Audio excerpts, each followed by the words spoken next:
This is an unfortunate story about a guy named John Michael.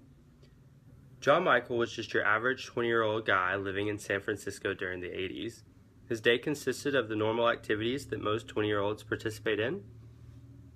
John Michael studied during the day and bartended at a gay bar in the Castro district of San Francisco at night.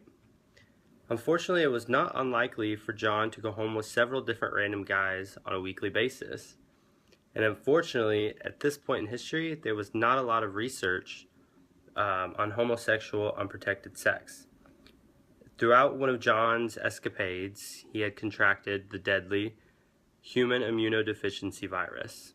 HIV stands for human immunodeficiency virus, and to really understand this, you have to break it down. It starts with H, human, because this virus can only infect humans. Then the immunodeficiency and the virus, the V. This weakens your immune system by destroying the important cells that fight disease and infection.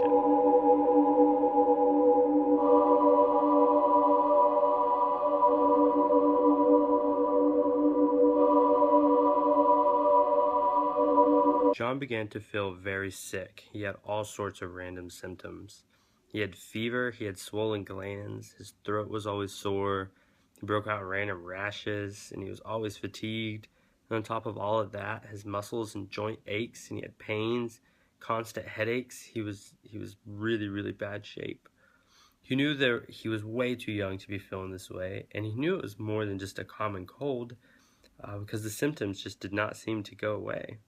Poor John Michael always seemed to be sick. What was odd was that he had several other friends who were going through the same thing, so they just assumed maybe it was the flu, but just a really bad flu. Eventually, he decided it was time to go to the doctor, and he found out he had a lung infection, and that several other people in the area had this same problem. When this was looked into, doctors and scientists realized that the indication was that these young men's immune systems were not functioning properly. The doctor prescribed John a 10-day supply of medicine for the infection, but unfortunately throughout that 10 days the symptoms did not let up. John was so fatigued at this point, and at the end of the 10-day supply of medicine, nothing had gotten better. If anything, it had gotten worse. So he called his doctor to get a refill. The doctor was actually caught off guard when he called. He had never had anyone call to get a refill of this specific medicine. People always got better. And, well, if they didn't get better from the 10-day supply, well, they died. And then it was all downhill from there. Over a year had passed, and John Michael slowly withered away. He was too young to die like this. Nobody should have to die in this way. John's days of partying and living for the thrill slowly faded away as death approached at a much quicker rate.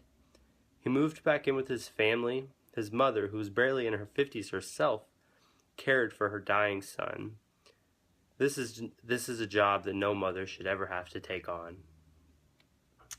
John was not the only person going through these awful, tragic events. Thousands of other people were going through it as well, all in this country. Full-blown AIDS had turned into a full-blown epidemic. The media went on a frenzy. Crazy pastors claimed the gays must be exterminated. These men did not die with honor. Ignorant people attempted to shame these men, these dying men.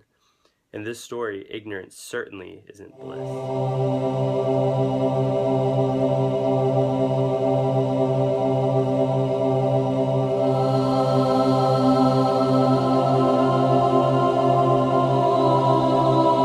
Almost 2 years had passed now. Most of John's previous buddies he roamed the city with were either dead or just as sick as he was. The ones who had been lucky and never caught the disease fled the area, and he never heard from them. The human immunodeficiency virus had destroyed this once youthful and beautiful John Michael.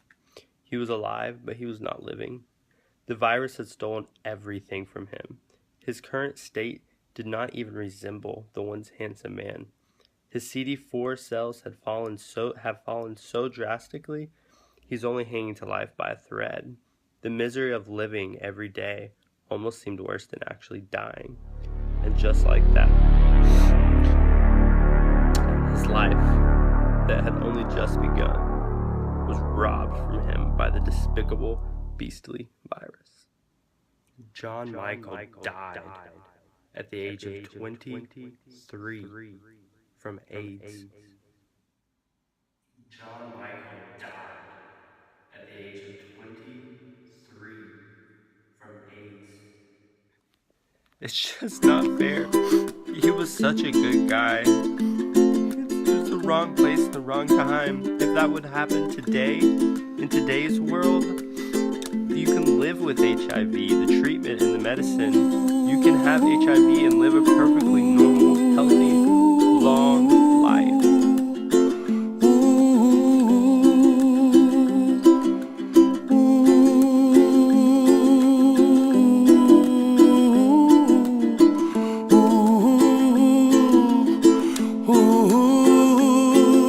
Somewhere over